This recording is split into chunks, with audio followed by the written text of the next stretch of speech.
The market stretched endlessly under a rust-red sky, where the harsh sun illuminated the misery beneath. Rows of cages lined the square, their occupants, aliens of all shapes and sizes, displayed like livestock. A cacophony of voices rang out, vendors shouting over one another to extol the worth of their merchandise. Chains clinked, cries of despair were muffled, and the stench of despair hung heavy in the air. In the farthest corner, barely visible beneath a heavy shadow, sat one of the least marketable slaves in the eyes of her captors. She was of a race almost forgotten, delicate features marked by bioluminescent patterns that shimmered faintly when she was distressed. Her arms, impossibly slender yet strong, were bound in heavy manacles that looked disproportionately large against her frame. Her captors had beaten her into submission long ago, and now she sat still, her head bowed and her glowing patterns dimmed to a dull, sickly hue. No one bid for her. No one even stopped to look at her. Until he came. The man was unremarkable at first glance. A human in a long coat, his face obscured by the wide brim of his hat. He moved purposefully through the market, his eyes scanning the cages, though his expression betrayed nothing. Humans weren't common in these parts, not since the fragile truce between their kind and the Galactic Alliance had frayed. Yet here he was, walking boldly in a place where he could easily become a target himself. His gaze landed on her. He stopped. His dark eyes met hers, and for the first time in years, she felt something other than dread. It wasn't hope, it was too fragile, too unfamiliar, but it was something. The vendor approached, rubbing his hands together. "Ah, human. You've got an eye for the rare, eh? This one here, she's, exotic. A bit broken, but you won't find another like her. Cheap too." The man didn't respond immediately. He crouched down to her level, his movements slow and deliberate, as if approaching a wounded animal. She flinched, instinctively recoiling from him, and he paused, giving her space. "What's her price?" His voice was low, calm. The vendor chuckled nervously. "For you. A bargain. Let's say 200 credits. The man stood, reaching into his coat without a word. He produced a small pouch and tossed it to the vendor, who caught it with greedy hands. The transaction was swift, almost casual, as if he were buying a tool instead of a life. The vendor handed him the key to her chains. "She's all yours, human. Good luck taming her." The man didn't respond. Instead, he stepped closer to her, his shadow falling over her. She tensed, expecting the worst. But then, she heard the clink of the key in the lock. The manacles around her wrists fell away, and for the first time in what felt like an eternity, she was unbound. She stared at him, her wide, luminous eyes filled with confusion and mistrust. He didn't touch her, didn't force her to move. Instead, he stepped back, giving her space to stand on her own. "Can you walk?" he asked softly. Her voice, unused for so long, came out as a hoarse whisper. "Why?" He tilted his head, his expression unreadable. "Because no one deserves to be in chains." The answer made no sense to her. In her world, chains were as natural as the air she breathed. Freedom was an abstract concept, something she had stopped dreaming of long ago. Yet here was this stranger, offering her a choice. "Come with me," he said, extending a hand. "Or stay. It's up to you." The simplicity of his words shook her. No one had ever asked her what she wanted. No one had ever given her a choice. Slowly, hesitantly, she reached out and took his hand. Her legs wobbled as she stood, muscles weak from confinement. He steadied her, his grip firm but not harsh. She flinched at his touch but didn't pull away. The sensation of his hand was strange, warm and rough, unlike the cold cruelty she had grown used to. The market around them paid no mind to their departure. Slaves came and went, bought and sold like commodities, and no one cared about one more alien taken from the cages. Yet to her, every step felt monumental, as if she were walking on forbidden ground. She didn't know where he was leading her, but the absence of chains made her follow. They wove through narrow alleyways until the cacophony of the market faded. The red dust of the streets clung to her bare feet, and the air grew quieter, heavier. She stumbled, her body too frail to keep up, but he caught her each time without complaint. Finally, They reached a small, nondescript ship parked on the outskirts of the settlement. It was old, patched together with mismatched panels, but it looked functional. He paused at the ramp, turning to her. "You'll be safe here," he said. She hesitated, staring up at the vessel. Safety was a foreign concept. She had no reason to trust him, no reason to believe his words, but the alternative was the market, or worse. She nodded faintly, and he led her inside. The interior of the ship was utilitarian but clean. There was a small common area with worn seating, a cramped galley, and a cockpit that looked as though it had seen countless repairs. He guided her to a narrow room at the back, where a cot and a thin blanket waited. "You can rest here," he said, stepping aside to let her enter. "No one will hurt you." She lingered in the doorway, her glowing patterns flickering weakly. "Why?" she asked again, her voice trembling. "Why are you doing this?" He leaned against the wall, crossing his arms. "Does it matter?" "It matters to me," she said, surprising herself with the boldness of her reply. He studied her for a long moment, as if deciding how much to tell her.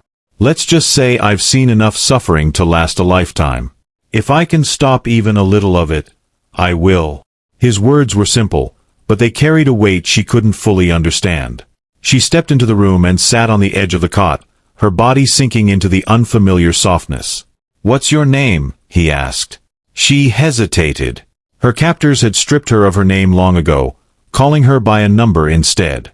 She hadn't spoken it aloud in years. "I don't remember," she lied. He nodded, as if he expected that answer. "Rest. We'll talk more when you're ready."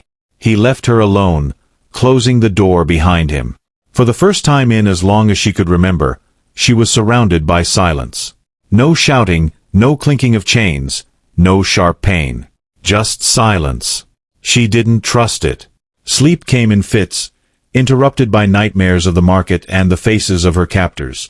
But each time she woke, she reminded herself of where she was. The ship. The human. The strange, fragile thing he called safety. The days that followed were strange. He gave her food, simple rations that her body struggled to adjust to, and water, which she drank greedily. He didn't ask much of her, only that she let him tend to her injuries and tell him if she needed anything. It was unsettling, this kindness without expectation. She watched him from the shadows, trying to piece him together. He was quiet, methodical in his movements, and spent much of his time in the cockpit or tinkering with the ship's engines. When he spoke to her, his voice was always calm, never rising in anger or impatience. But there was something beneath his calm exterior, a sadness that lingered in his eyes when he thought she wasn't looking. One evening, as the ship drifted in the quiet expanse of space, she found herself in the common area. He was there, seated at a small table, a datapad in his hands. He looked up as she entered, offering a faint smile. "Couldn't sleep?" he asked. She shook her head, sitting across from him. For a while, neither of them spoke. The silence was almost companionable, but curiosity gnawed at her.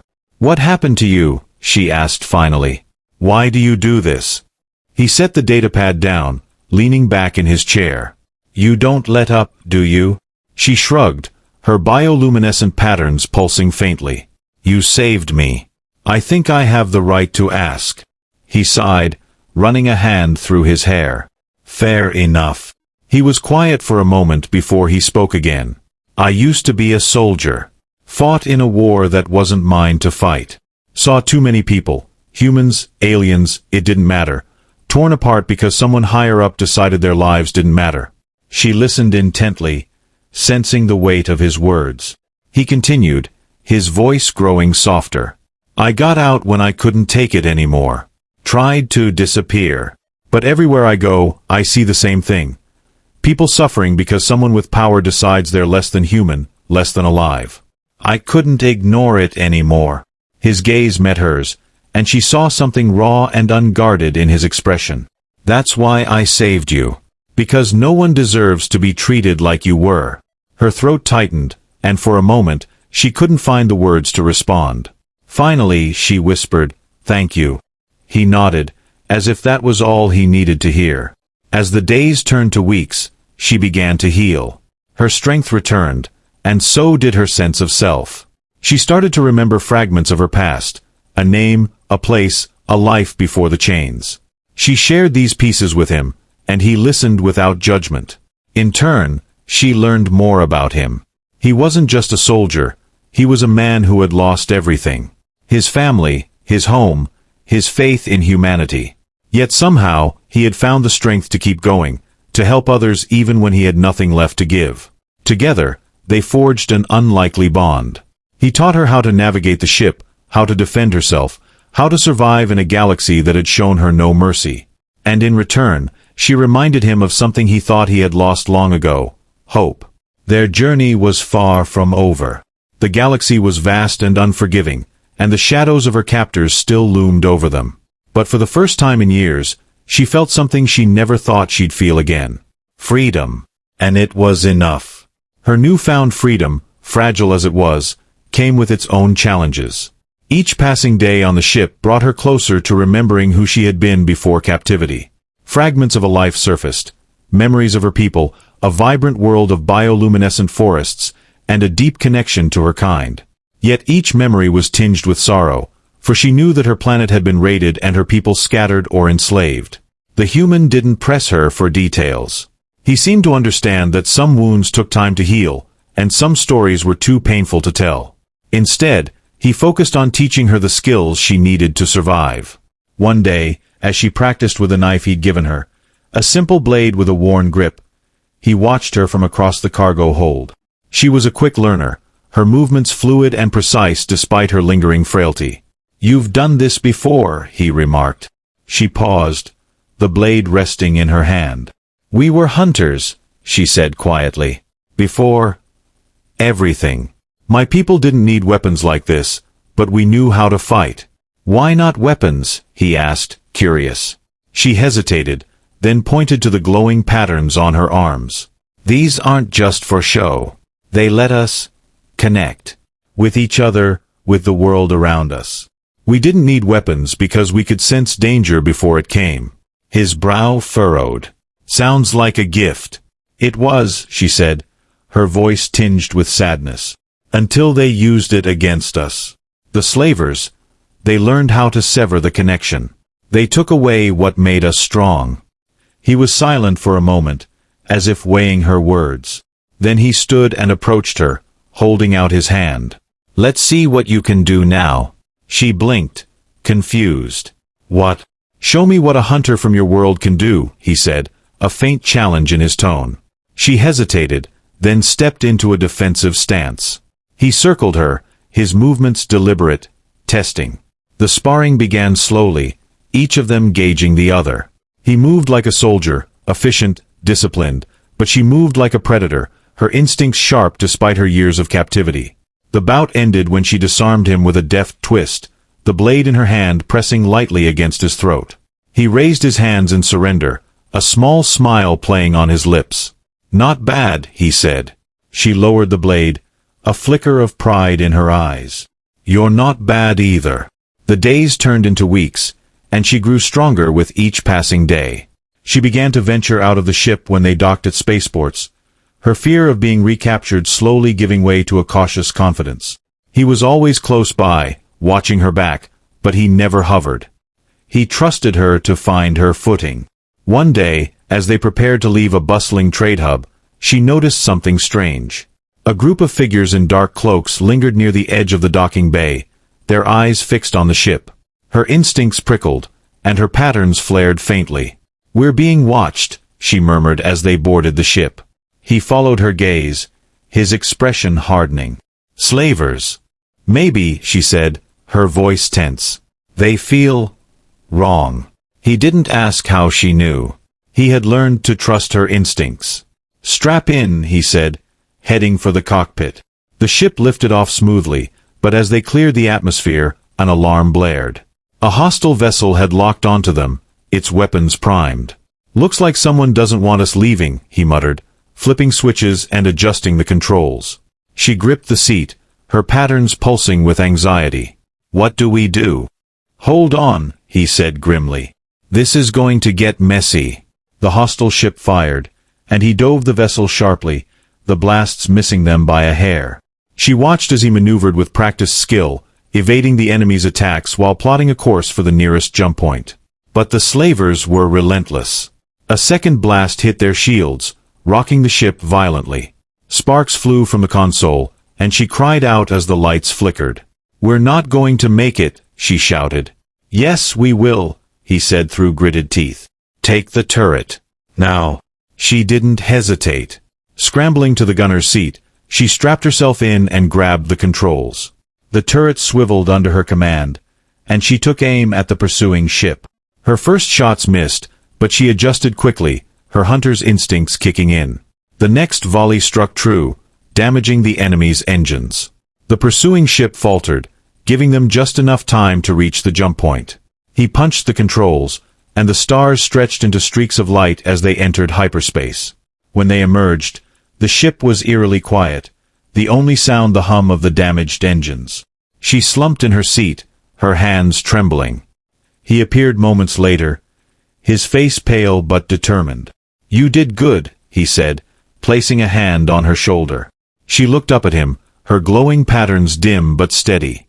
"They'll come after us again." "I know," he said. "But they won't find us. Not if we keep moving." She nodded, her resolve hardening. She wasn't the frightened, broken slave she had been when he found her. She was stronger now, and she wouldn't go back. Together, they set to work repairing the ship. It wasn't easy, but they were a team now, bound by shared survival and a growing trust.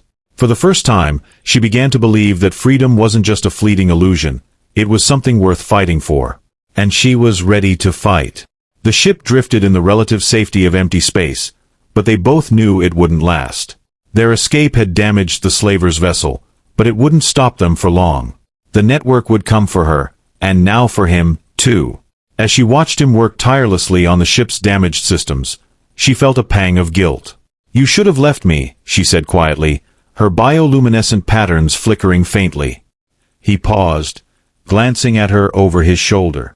"What makes you think I could have done that?"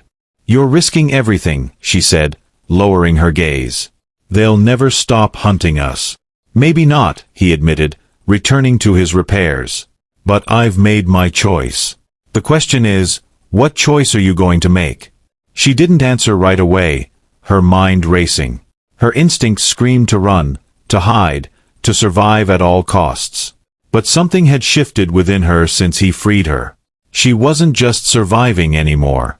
She was fighting, for herself, for her people, and for the fragile bond they'd built. And she was tired of running. Later, in the quiet of the common room, they sat together. A map of the galaxy glowed faintly between them, holographic lines tracing trade routes, inhabited worlds, and uncharted sectors. "There," she said, pointing to a system far from any major trade routes. "That's where my people are, or were. The slavers took us from there, but some might still be alive." He studied the map, his expression serious. "It's deep in slaver territory. If we go there, we'll be walking into their stronghold." "I know," she said, meeting his gaze. Her patterns flared with determination. "But I can't run anymore. If there's even a chance some of my people are still alive, I have to try." He leaned back, crossing his arms. "Then we'll need a plan.